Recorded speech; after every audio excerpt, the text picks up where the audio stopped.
在不久的未来，基因编辑技术取得了快速发展，一种被称之为仿生人的科技生命体被创造了出来。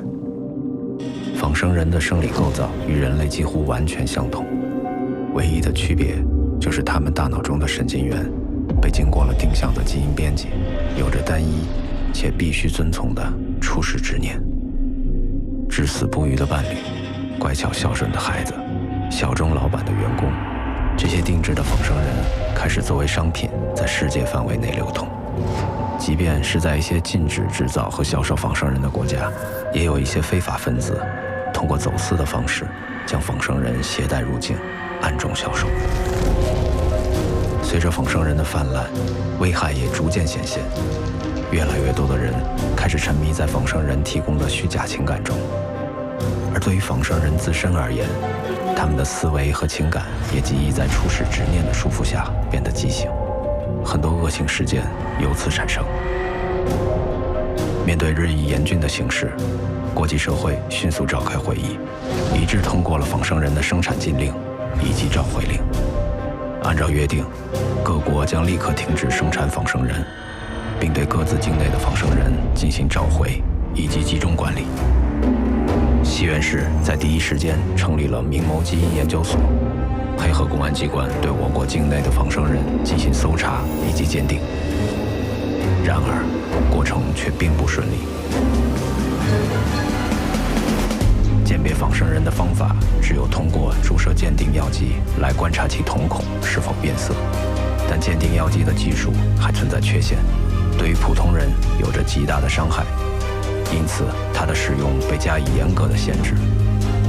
至今为止，距离仿生人禁令的颁布已经过去了5年，依然有一些仿生人隐藏在我们的生活之中。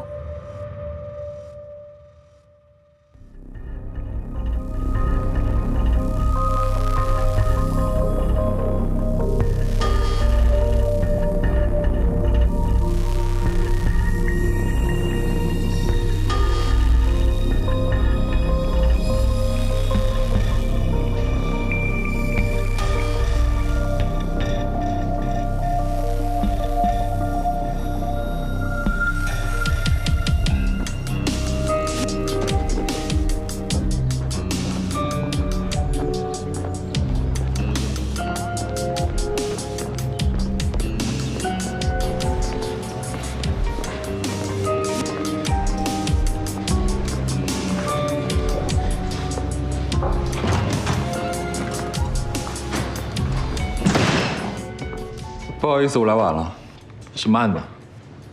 开始吧。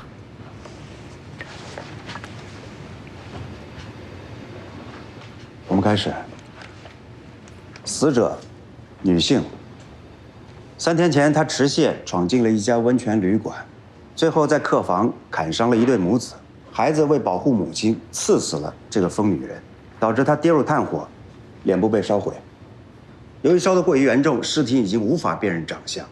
死者身份不详，也对不上最近几个月的失踪档案，所以警方需要我们配合，同步展开鉴定工作，来确认是不是仿生人。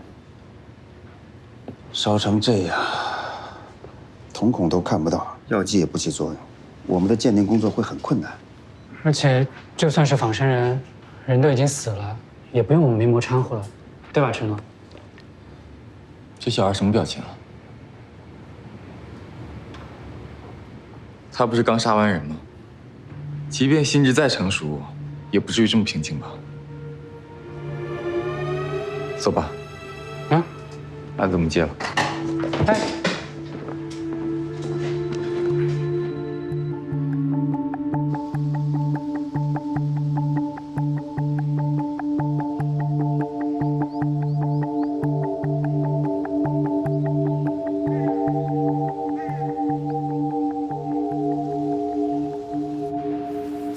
因为雷雨天气，监控信号受到影响，所以断断续续的。当时我听到很嘈杂的声音从楼上传下来，一看监控感觉不对，然后我就跑上去了。这个监控我们拷走1份。啊，没问题。这边警察取证完就把房间封锁了，暂时也不让进去。如果你们要进去的话，到时候可以……哎，怎么这样？不好意思。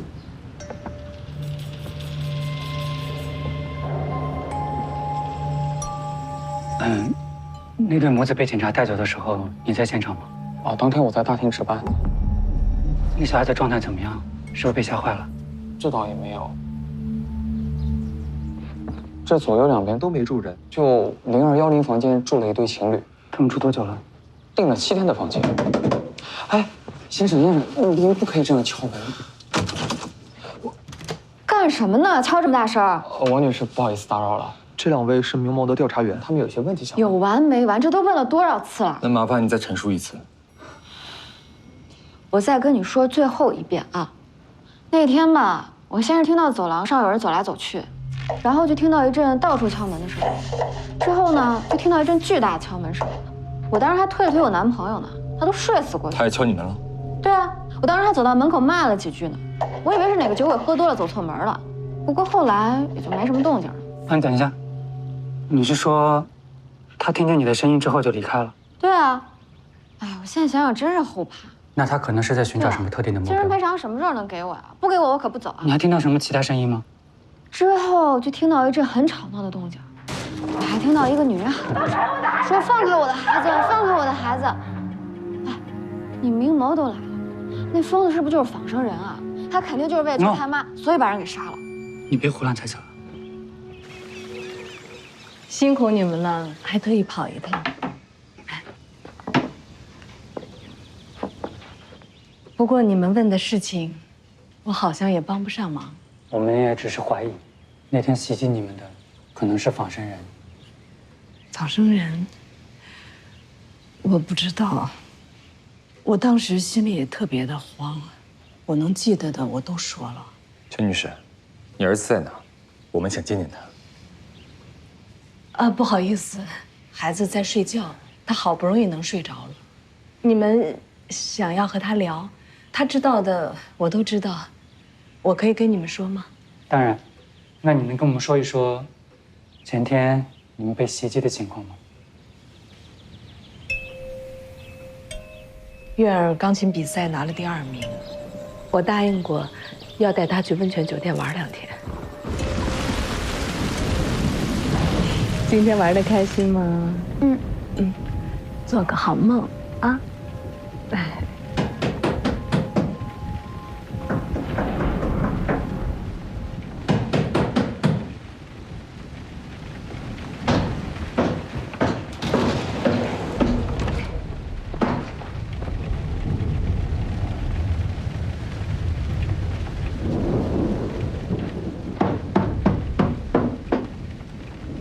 谁呀？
事情就是这样。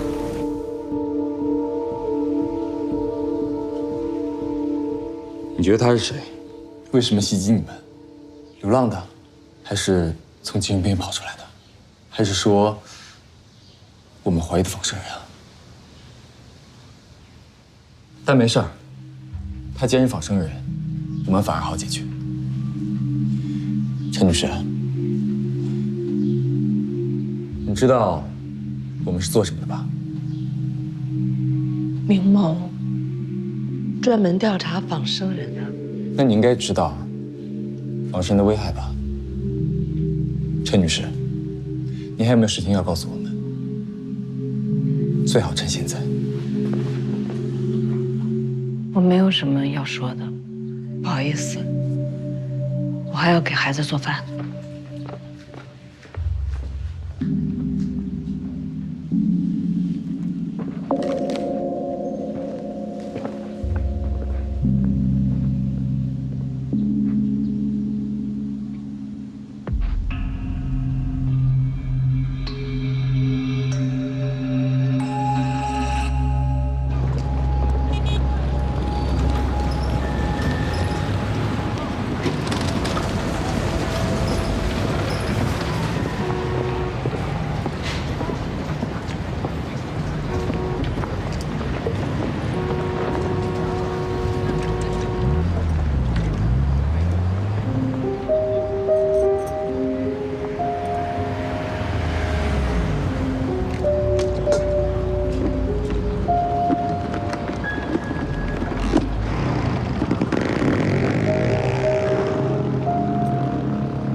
你好，我们是民谋的调查员，想过来询问方院几个问题。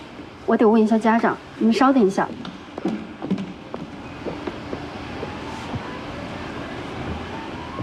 承诺。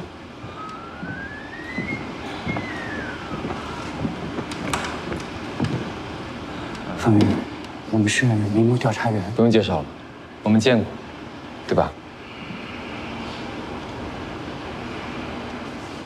我给你看个东西，你看看，这个死者你认识吗？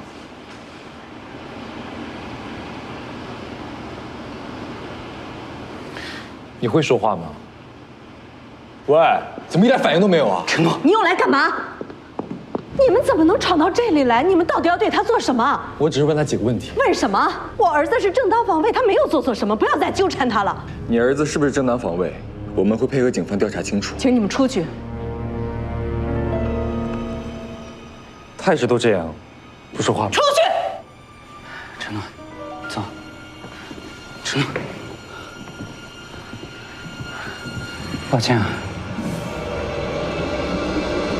哎，你觉得他那个样子正常吗？案发到现在一句话都没说过吧？刚才把他吓到了，他就是个孩子，只是想保护他母亲。你怎么能说他是杀人凶手呢？而且我们要确认的，难道不是死者是不是仿生人吗？你为什么一直盯着小孩不放？死人不会开口说话，他们说了不认识凶手，那是陈曦会说的，方圆还没开口呢。这重要吗？很重要。你只能通过伤害人的方式破案吗？那你可以试你的方法。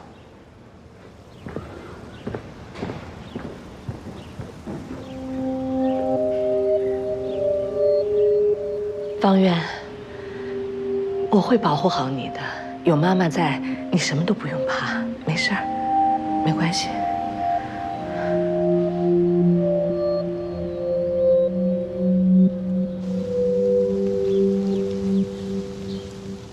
今天表现得不错，回家一定要好好吃饭哦。妈，他现在还是会每天喊我叫保姆的名字。我明白，这都只是过程。您平常还是多陪伴他，别给他太大的压力。好的，好的，谢谢，拜拜。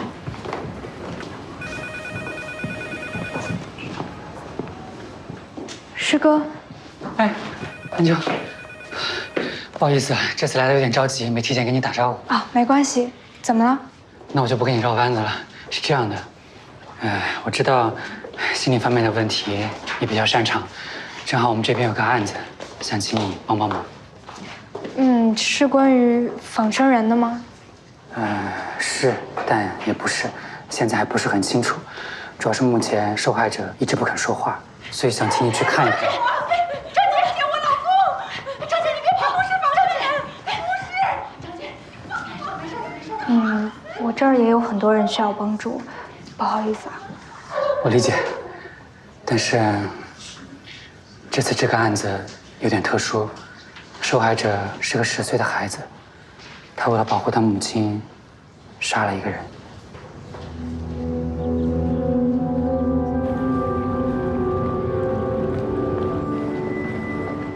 师哥，哎，安秋，他们已经在里面了，走，带你进去吧。好。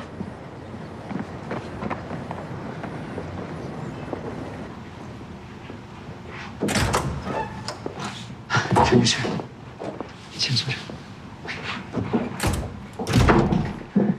陈女士，抱歉，上次我们那个同事太冲动了。不过你放心，这次我们不讨论案情，主要是我们担心经历完这些事情之后，方圆的精神压力会太大，所以特别请了一位心理学方面的专家，希望他能够帮到方圆。陈女士您好，我叫安秋，我可以跟方圆聊聊天吗？方圆你好，我可以跟你聊聊天吗？如果你不拒绝的话，我可以理解为你同意了吗？方圆，其实跟这个案子比起来，我们更关心的是你。但如果你一直不说话的话，我们也不知道怎么帮你。没关系的，方圆，我完全可以理解你的心情。不如这样吧，我们来玩一个小游戏。这个游戏不用说话，你知道吗？我之所以可以成为一个心理医生，是因为我有一项特异功能，我有心电感应。想试试吗？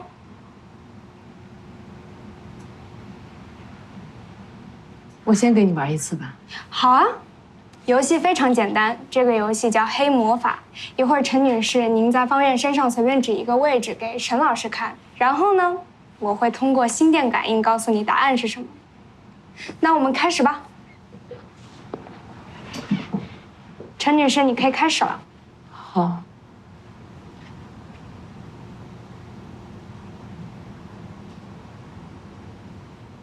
好了吗？好了。沈叔叔，配合一下吧。没问题。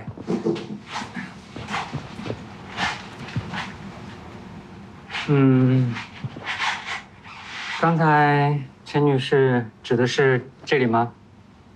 不是。是这里吗？不是。是这里吗？不是。是这里吗？不是。是这里吗？是。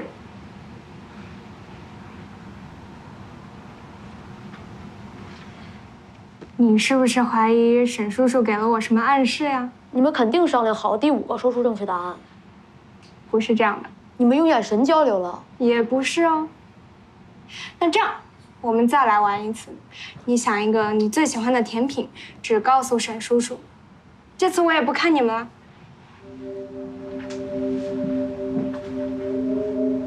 来。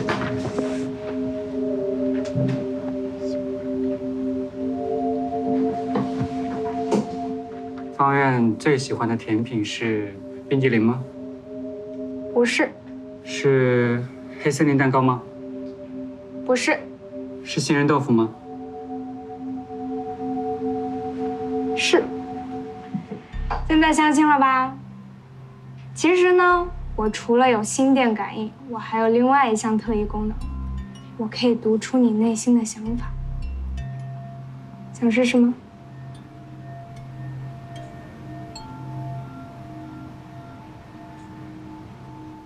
我饿了，想吃点东西。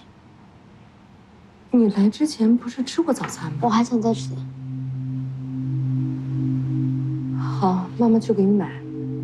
你乖乖的在这儿听话啊。嗯。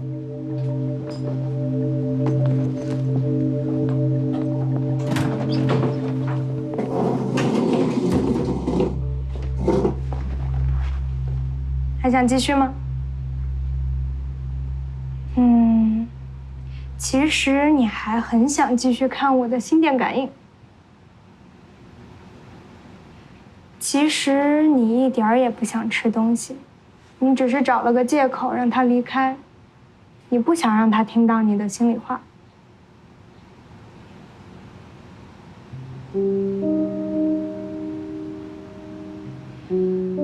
他把你照顾得很好，可是这也让你很有压力。可是你是一个非常懂事的孩子，你愿意理解妈妈的辛苦，对吗？妈妈以前工作很忙，几乎没什么时间陪我，我也不怪她。可是妈妈其实很想多陪陪你，所以才会带你去温泉旅馆啊。可是那天发生的事情，让你一直很难过，是吗？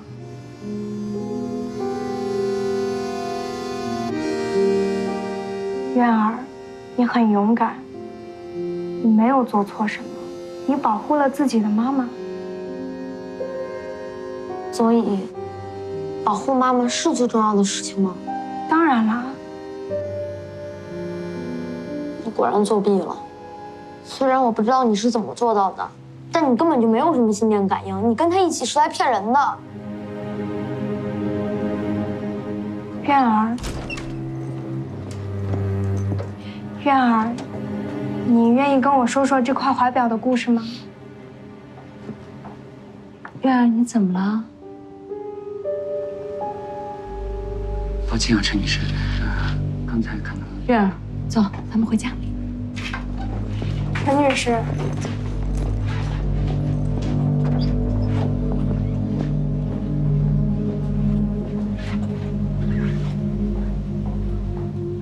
抱歉啊，都没帮上什么忙。你能来已经帮大忙了。我觉得方院确实有话想说，但可能是有什么顾虑吧。我倒是觉得陈新慧的反应有点奇怪。所以是手指有没有碰到的关系吗？你在说什么？就是你们刚才玩的游戏啊，要不然就是肢体暗示。这位是我搭档陈诺，这位是我大学的师妹安秋，心理学方面的高材生。你好。要不然就是你们进去之前商量过的，答案早就已经定好了。别瞎猜了，都不对。不对，那是怎么回事？你刚才在监控室不都看到了吗？还想不明白？这其实是我们做心理治疗的时候经常玩的小游戏，原理很简单，就是把记号。我就知道，一定是在答案上做了记号，对吧？当然不是答案啊，每一个答案都不一样。不是答案，那是在哪儿？你好好想吧啊。那个，我先送安秋走了，他有事儿呢啊。哎，答案前一个什么来着？前一个你好好想啊。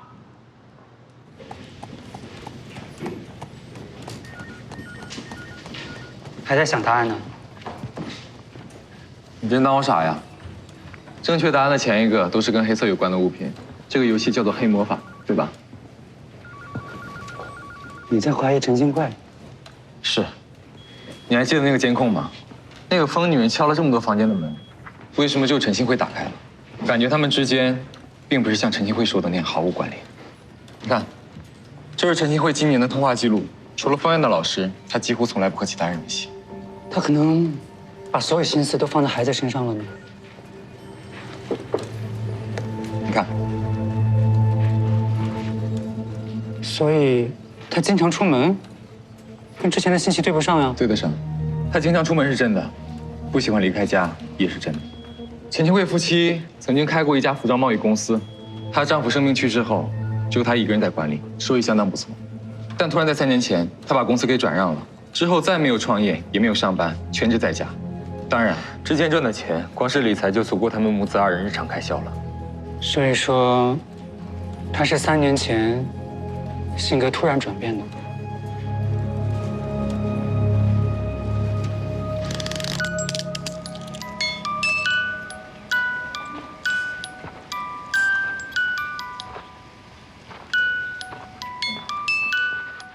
月儿，来，吃点水果好吗？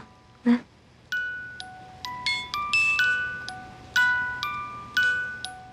那妈妈去给你打成果汁好吗？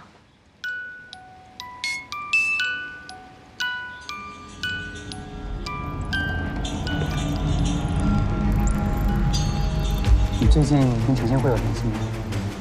前段时间他突然跟我借钱，可我哪有那么多钱嘛？他就跟我发脾气。陈总呀，陈总好久没来了。以前啊，他经常和同事一起过来聚餐呢。他在我们这儿存的酒，还有会员卡的余额，现在都没消费完呢。你跟陈新会多久没有联系？好几年了吧？所以你们父亲去世，他也没有回去吗？对，他没回来。别再给我提这个事儿了，好吗？都已经过去了。我还听朋友说，他把公司都给卖了，把合伙人也给骂了一顿。你有去家里找过他吗？有去过，家里面好像也住了人，但是我去的时候他没开门，之后我们再也没联系过了。陈新会在3年左右的时间里，不仅转让了公司，而且还和所有的亲朋好友都闹掰了，而且闹翻的理由五花八门。他跟朋友借钱还可以解释，但是他哥说他父亲死的时候他连葬礼都没有参加，这就有点说不过去了。可能是有不想让人知道的秘密吧。承诺，这是万部要交给你的尸检结果。果然是这样。这是什么？这是死者的尸检报告，你过来看。尸检报告显示，死者生前长期服用致幻类药物，而且处于营养不良、肌肉退化的状态，很可能是遭受了囚禁。你还记不记得案发酒店王女士所说的话？之后就听到一阵很吵闹的动静。他说听到有人在喊：“放开我的孩子，放开我的孩子。”单看字面意思，我们会下意识认为是陈天辉所说的。但我仔细听过监控，发现这句话的语调有问题。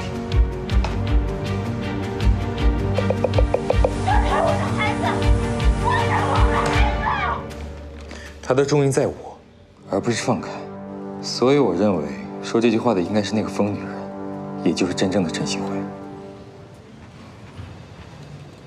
好了，现在很清楚了，签字吧。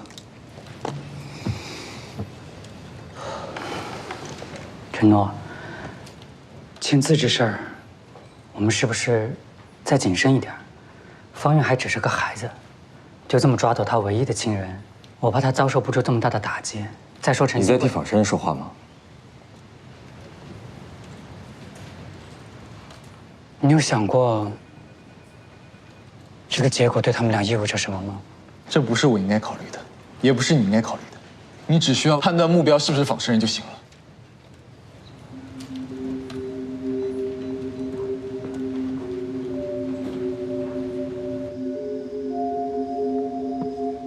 所以，保护妈妈是最重要的事情吗？当然了，我果然作弊了，虽然我不。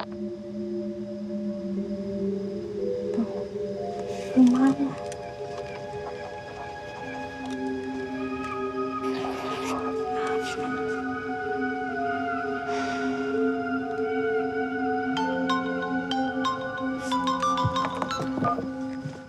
喂，师哥。我想离开明眸。为什么？你记得我的搭档承诺吧？仿生人跟普通人的区别，不过就是个初始执念。它是仿生人一切行为逻辑跟情感的根基，就像是一种本能吧。明眸的宗旨是配合公安机关鉴定和搜查仿生人，但同时要给予他们关怀。但是承诺不一样，他对仿生人一直抱有非常大的敌意。为了抓住一个仿生人，他可以不惜一切代价。可是仿生人，他们不是机器人，他们和我们长得都一样，他可能是我们当中的任何一个人。我每次在搜查他们的时候，都会碰到一群跟他们有情感连接的人类。如果这个仿生人消失了，他们的生活也完全被改变了。我们需要纠正人类过于依赖仿生人的想法，但这个过程又让我很有心理负担。不好意思，让你听我这么多牢骚。没事啊，师哥。不管是调查员还是心理医生，我们的工作不就是为了让人们可以接受事实吗？有些人放弃了自己，但我们不能放弃他们啊！再坚持一下，说不定转机很快就来了。谢谢，安秋。其实，我觉得你比我更适合这份工作。啊？你等一下，你看看这个。那天你在面对方院的时候，我都看到了。如果你跟承诺搭档，他可能会不一样。是吗？我以为我没有帮上什么忙。对了，方院那个案子最后怎么样了？差不多了，明天可能会做最后的确认。其实我挺担心方院的，明天我能去看看吗？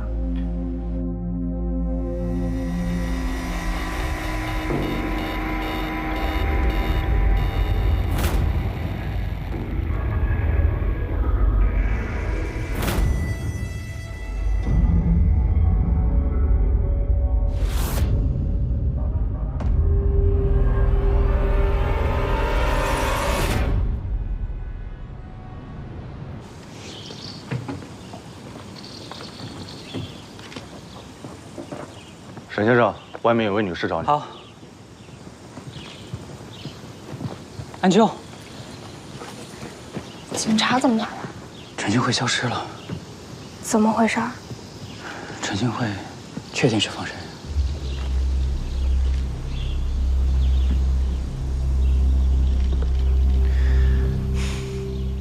那个仿生人到底去哪儿了？我都问了你快30分钟了，你一句话都不说是吧？队长，我发现客厅这儿有个暗门，你快来看一下。好，来了。帮我照顾一下方圆。嗯。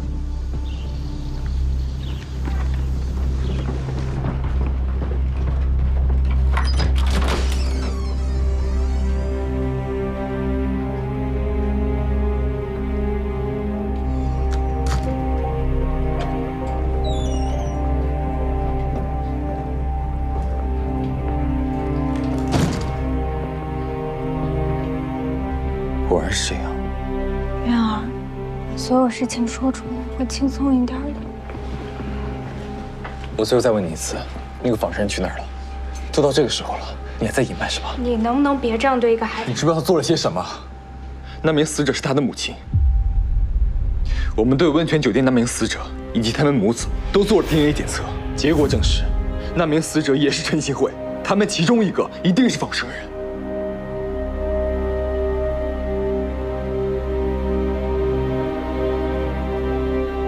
你不说是吧？那我帮你回忆一下整个过程。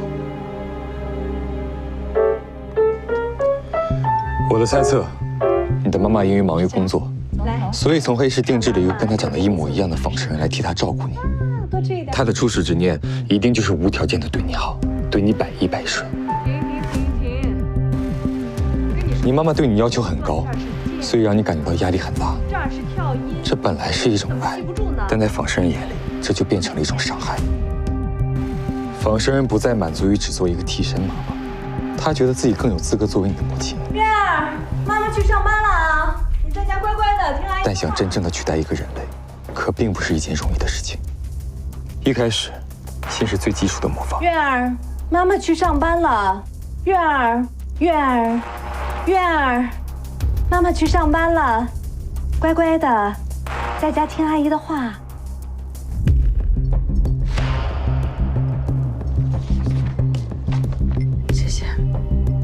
仿生人日复一日地把药物下到食物和水中，渐渐的，你妈妈的身体就出现了问题。与此同时，他开始了鸠占鹊巢的计划。您确定要把公司卖掉吗？他为了避免被熟悉的人发觉，干脆主动发难，找准你妈妈与亲朋之间的疑对，与大家断绝了全部来往。能体谅体谅我？现在我说了算，我回不去。月儿，妈妈已经把阿姨给退了，以后妈妈会全心全意照顾你。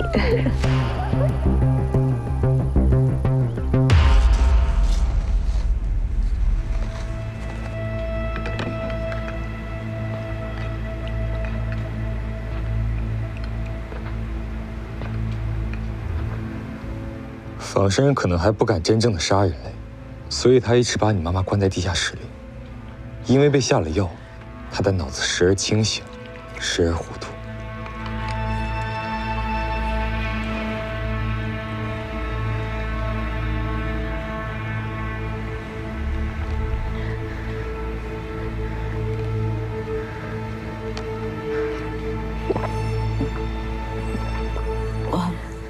我能问你一个问题吗？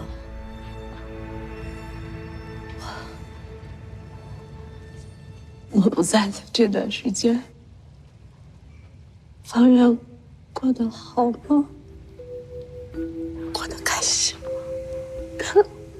他有没有想妈妈？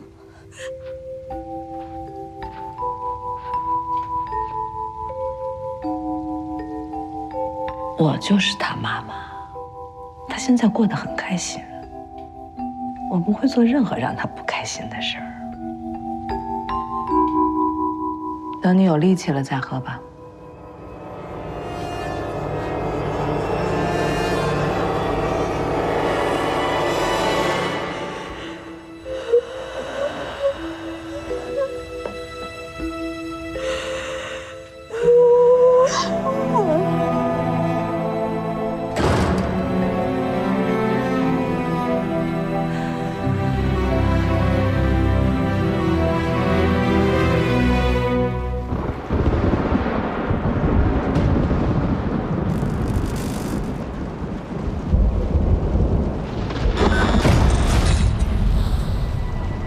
事发那天雷暴天气，地下室的门很可能因为停电引发故障，自动打开了。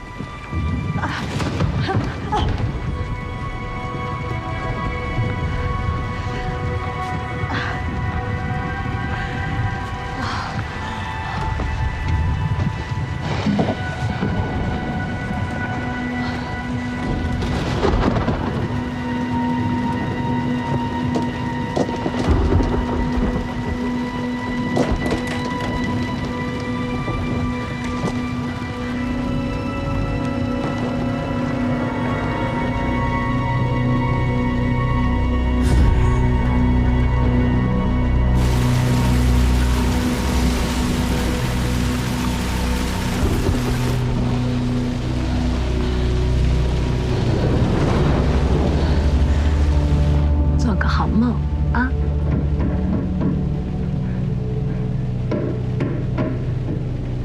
妈，怎么回事？没事，我去看看。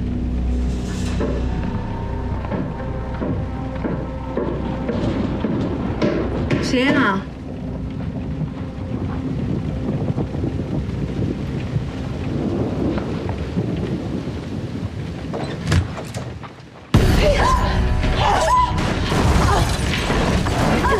都怪你抢走了我的孩子！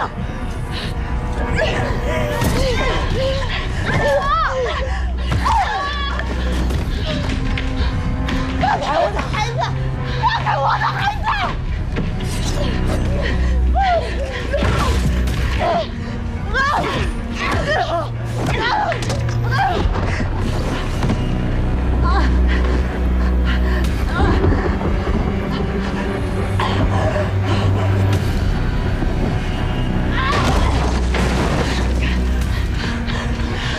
月儿，快走！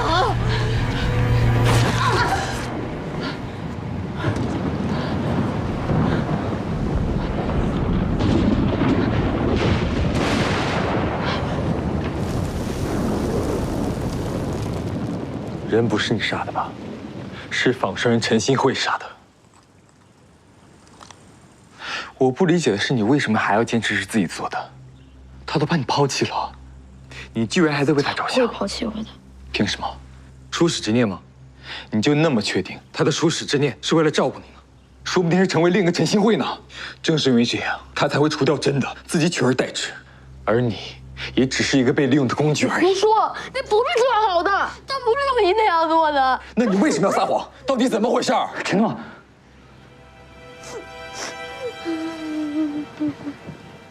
渊儿，你别害怕，别难过。我们只有知道真相，才能帮助你。你能不能告诉我们，那天晚上到底发生了什么？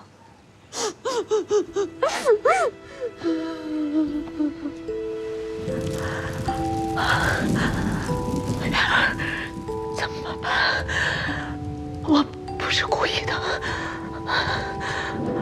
直到那晚，我才知道陪伴我的一直是仿生人妈妈。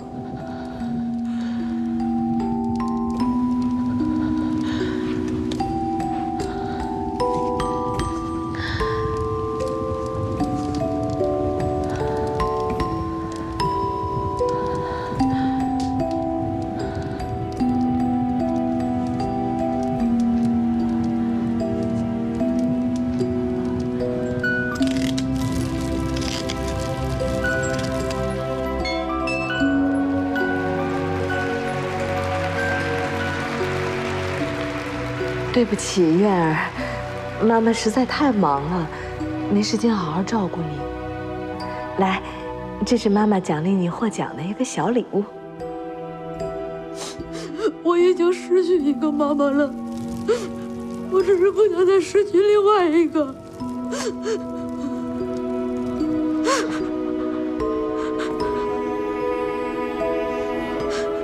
那天你问我，保护妈妈是不是最重要的事情？你当时一定很自责吧？可是我没有说错，你非常勇敢呀，你只是保护了另外一个妈妈。另外一个妈妈。说了这么多，还不是在需要的时候离开了？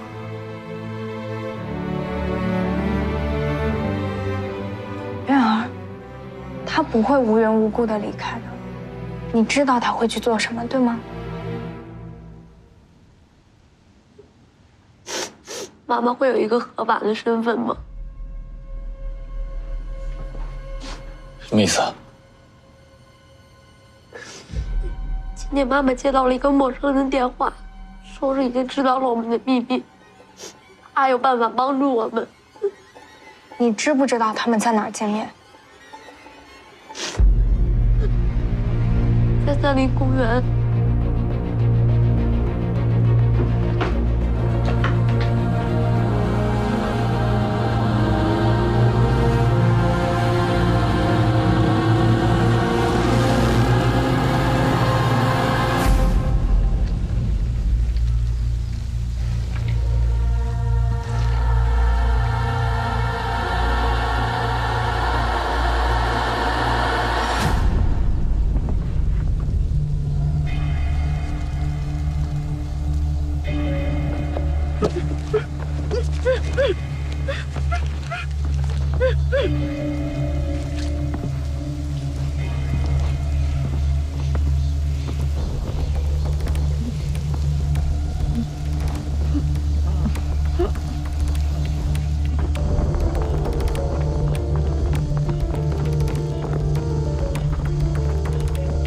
分头找吧。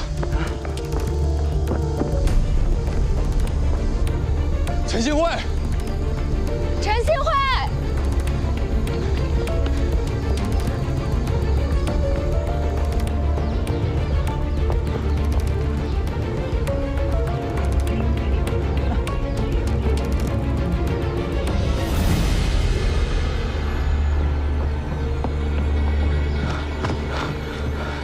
陈新慧。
害仿生人，竟向警方隐瞒仿生人杀害自己母亲的罪行。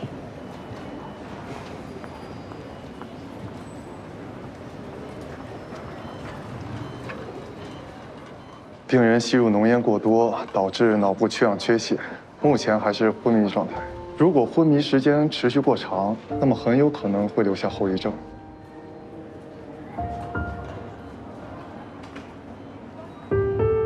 为什么不救他？当时如果你不跑，也许他就不会躺在这儿。我跑掉，是为了去抓凶手。是吗？那你抓到凶手了吗？对你来说，抓到凶手比救人更重要，是吗？我相信，如果是沈丽，她也会做一样的选择。你错了，他一定会选择救你。